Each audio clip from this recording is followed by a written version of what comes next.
I have downloaded Eric's Rippaverse videos introducing everybody from his staff. He has either stopped hiring people, which we know he hasn't, or he's stopped making these videos. So just in case he takes all these videos down, I've downloaded all of the ones that he did make. There's not a Canaan white one as far as I know, but that would be cool. All right. Now it's all set up good for you. Okay. So I don't know if any of you guys have seen these videos, but I'm not just dedicated to hating Eric July. Andrew Rodriguez has flagged Tony from the Geek Getaway more times than I even remember at this point. And Alex James Miller flagged me 2 times. And Eric July fans, they just like to flag. And Eric July employees are, as you'll find out from these videos, mostly Eric July fans. You'll see that it's all a toxic culture that starts at the top and works its way down in a way that, is meant to silence people who don't like Rippa and express that on the internet. But I am the loudest Rippa hater!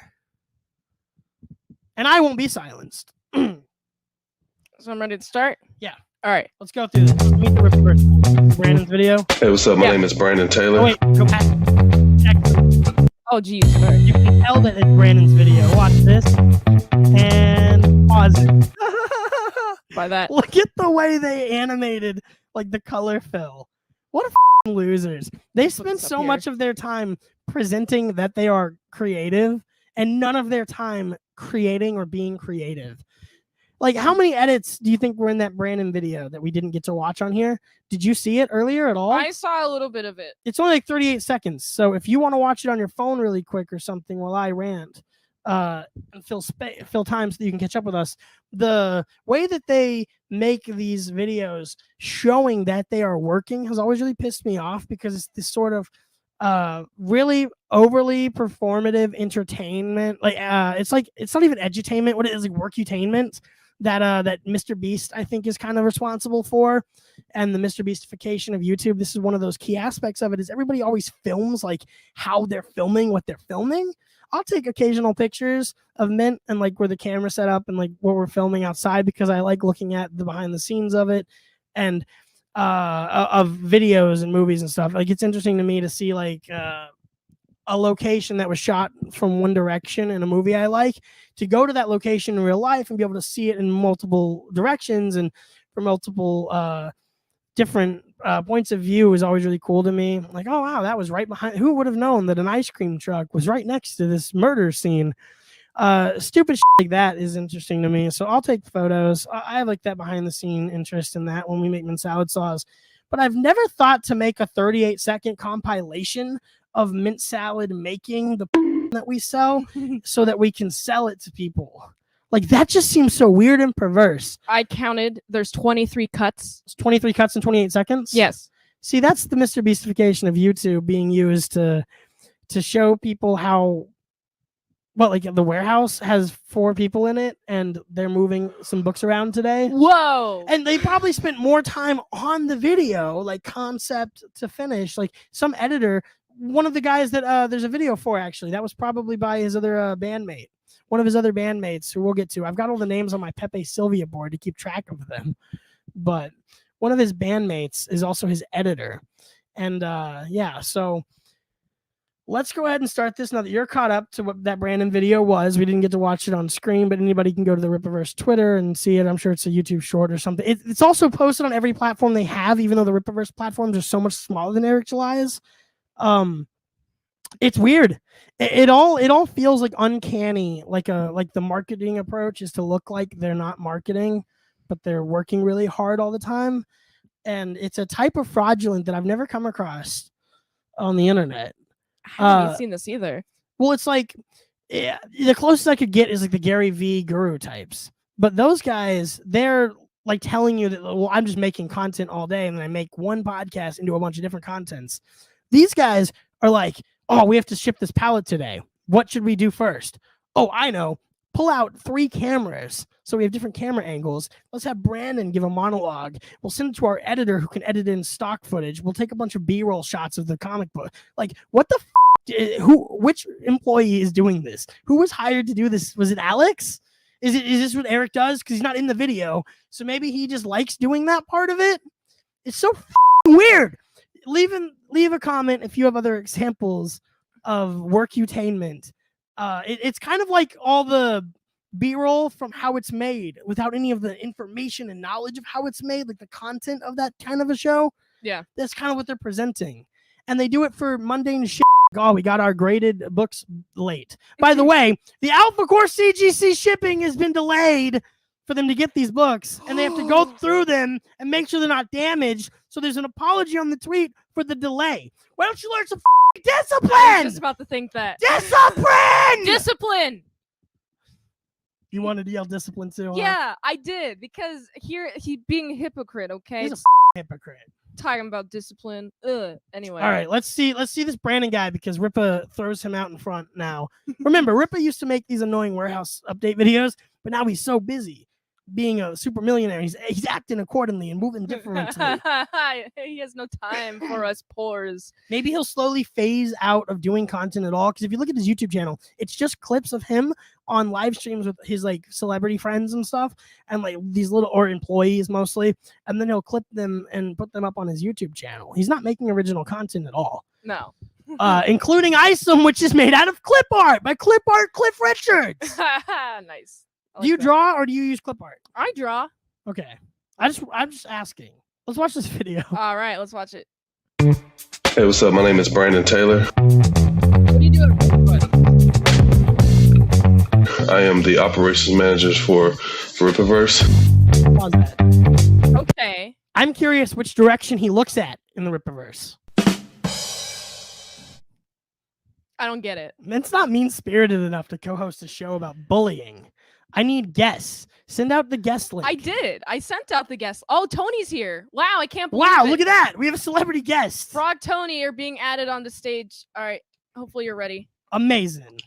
I'm always ready. What's up? Hello. Welcome. Stop talking over me.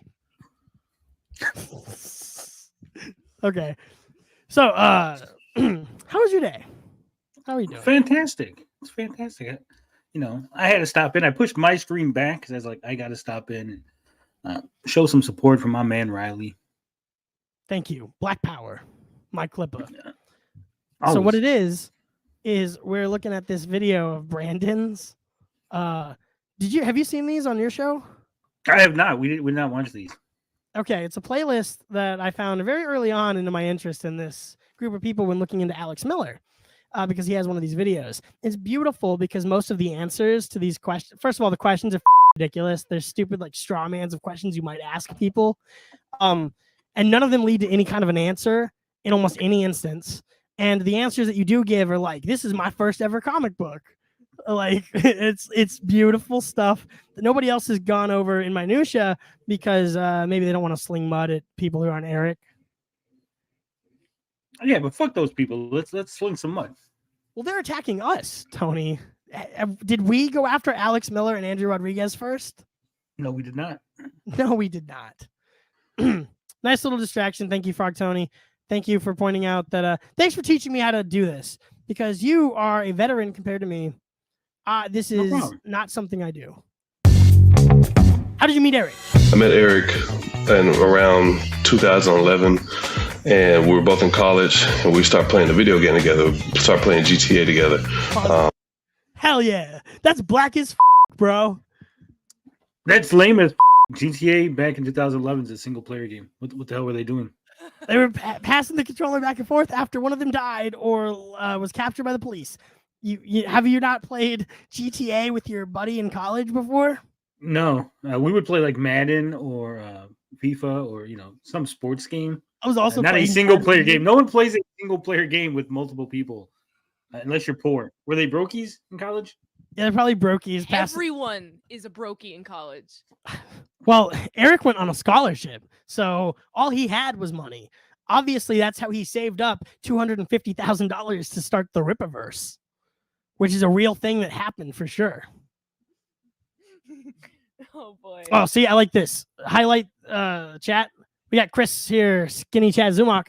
He sat on Eric's lap and they switched between missions. I like to, it's like in the Marvels, like how when they use their powers, they switch places.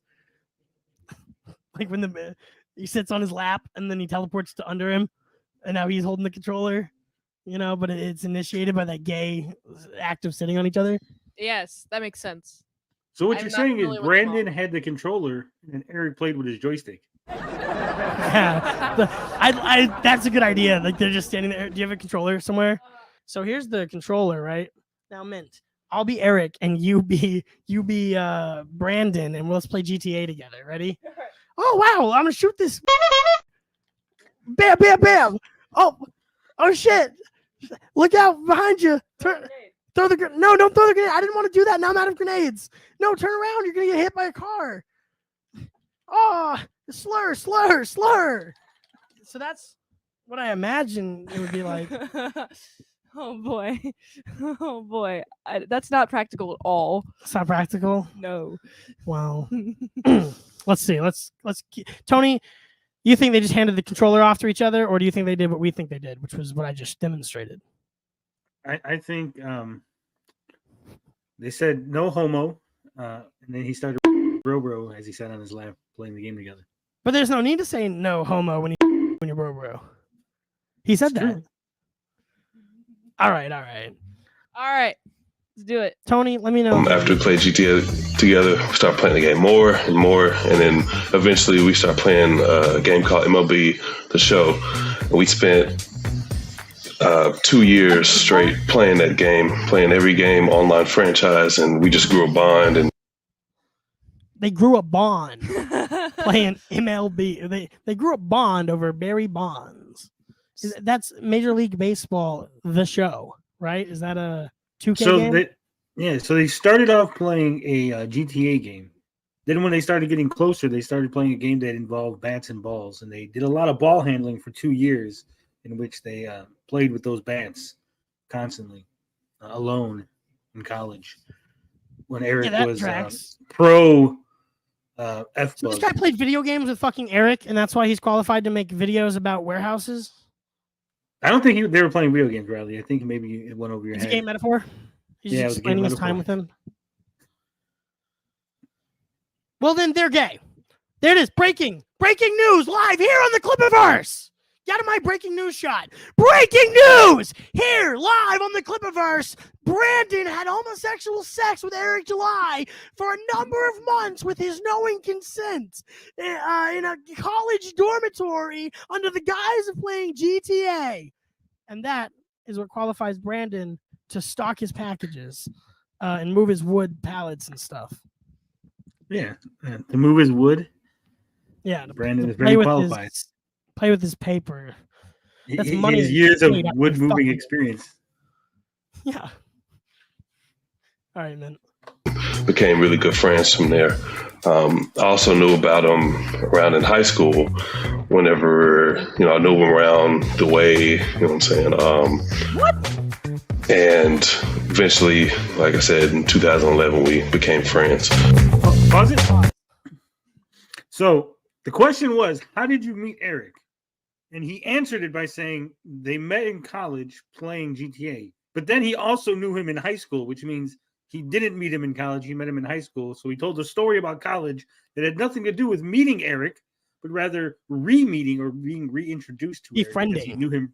Yeah, he knew him Seducing. previously. Courting Eric.